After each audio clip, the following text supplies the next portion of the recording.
سر سید نے scientific society ضرور قائم کی تھی اور وہ چاہتے تھے کہ شعر و ادب کے ساتھ سائنسی تعلیم کا جدید نظام قائم کیا جائے۔ انہوں نے اپنے طور پر بہت کچھ کیا، لیکن سچ بات یہ ہے کہ شمالی ہندوستان میں دہلی کالج کی خدمات نہایت دقیق اور اہم ہیں۔ ہم یہ جان چکے ہیں کہ فورٹ ولیم کالج کا قیام اس لیے عمل میں آیا تھا کہ انگریز ایسٹ انڈیا کمپنی کے محض ایجنٹ بنے نہ رہیں، بلکہ ہندوستانی زبان، مزاج و کلچر سے آشنا ہو کر ہندوستان میں برطانوی سامراج کے استحکام کی کوشش کریں۔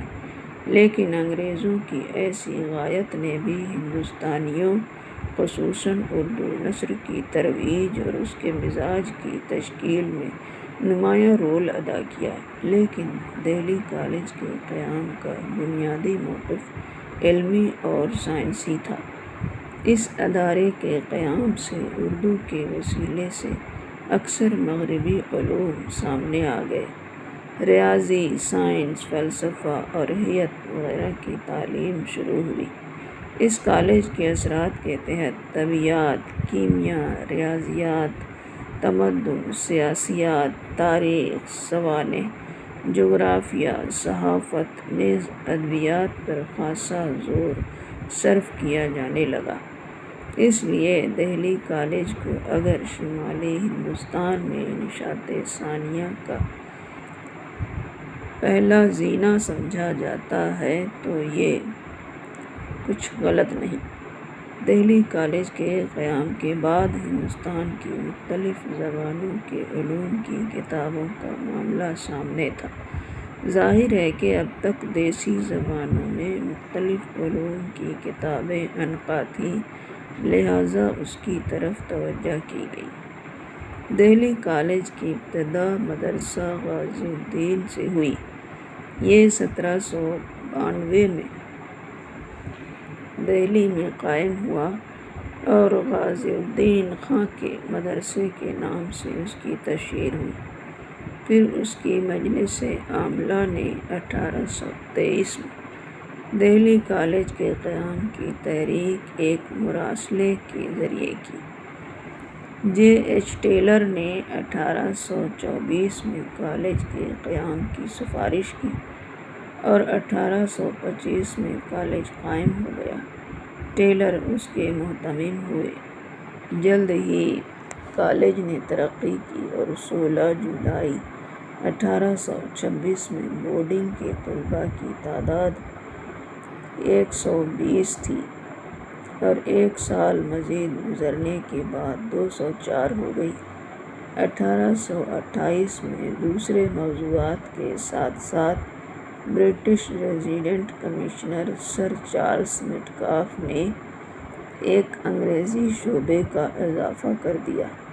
یاد رہے کہ 1835 تک سرکاری، غیر سرکاری مدرسوں میں مشرقی علوم اور زبانوں کی تعلیم دیسی زبانوں میں ہی ہوتی تھی اور انگریزی زبان کی حیثیت ثانوی تھی۔ لیکن 1835 میں گورنر جنرل لارڈ بینٹک نے یہ سلسلہ ختم کروا دیا اور اب مالی وسائل انگریزی تعلیم کے لیے مخصوص ہو گئے۔ لیکن لارڈ آکلینڈ جب گورنر جنرل ہوئے تو انہوں نے دیسی زبانوں میں بھی تعلیم کی اجازت دے دی۔ 1841 عیسوی میں بطرس اس کالج کے پرنسپل ہوئے اور پھر دیسی زبانوں اور انگریزی کے امتحانات بھی الگ الگ سطح پر ہونے لگے۔ ظاہر ہے کہ اس سے اردو کو خاصا فائدہ ہوا۔ مغربی علوم سے دلچسپی کی وجہ سے دیسی زبانیں اکتساب کرنے لگیں۔ پھر یہ ہوا کہ انگریزی، سنسکرت اور عربی کی معیاری کتابیں اردو، بنگالی اور ہندی میں ترجمہ ہونے لگیں۔ ایک انجمن بھی قائم ہوئی جس کی مجلس انتظامیہ میں مسٹر ٹی میٹکالف، سی گرانٹ، ای سی ریونشا، ڈبلیو سین کونسٹن، دوارکا ناتھ ٹیگور اور ایف بطرس تھے۔ بطرس انجمن کے سیکریٹری بھی تھے اور دہلی کالج کے پرنسپل بھی۔ اس انجمن کا ذیلی نام دہلی کالج ورناکولر ٹرانسلیشن سوسائٹی بھی پڑا۔ ابتدا میں اس ادارے سے 128 کتابیں شائع ہوئیں۔ تاریخ ادبیات کے مطابق ورناکولر سوسائٹی نے تقریباً 128 کتابیں لکھوا کر شائع کیں۔ ان کتابوں میں تاریخ پر تقریباً 15، طب، میکانیات، طبیعیات اور کیمیا پر 20، ریاضیات پر 10، قانون پر 10، جغرافیہ پر 5، علم حیات پر 2 اور باقی کتابیں سیاسیات، معاشیات، ادبیات، صرف و نحو، فلسفہ اور مشاہیر کے تذکروں سے متعلق ہیں۔ ان کتابوں نے پہلی بار اردو میں مغربی علوم کے فروغ کی راہ ہموار کی اور یہ صحیح طور پر نشاط ثانیہ کا باعث بنی۔ بطرس نے دیسی زبانوں کے ذریعہ مغربی علوم کی ترویج و اشاعت کا بے حد اہم کام سر انجام دیا، اور جب وہ انگلستان چلے گئے تو ڈاکٹر اے اسپرنگر ان کے جانشین ہوئے۔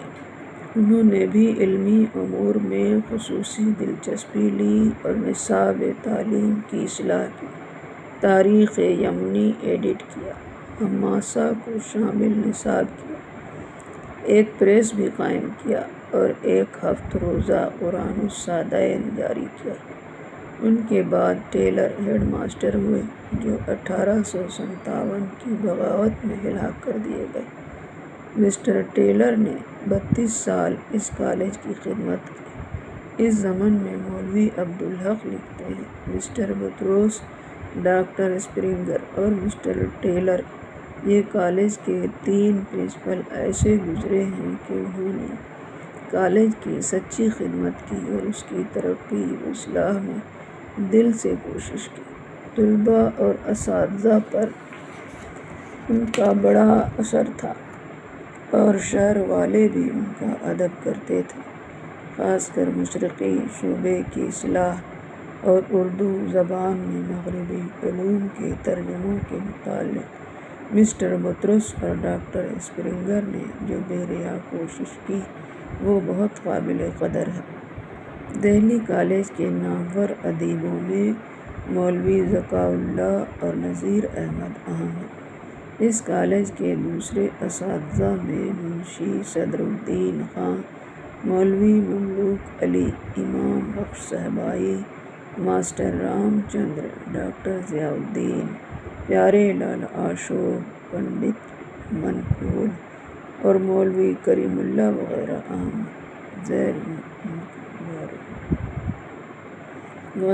ہیں۔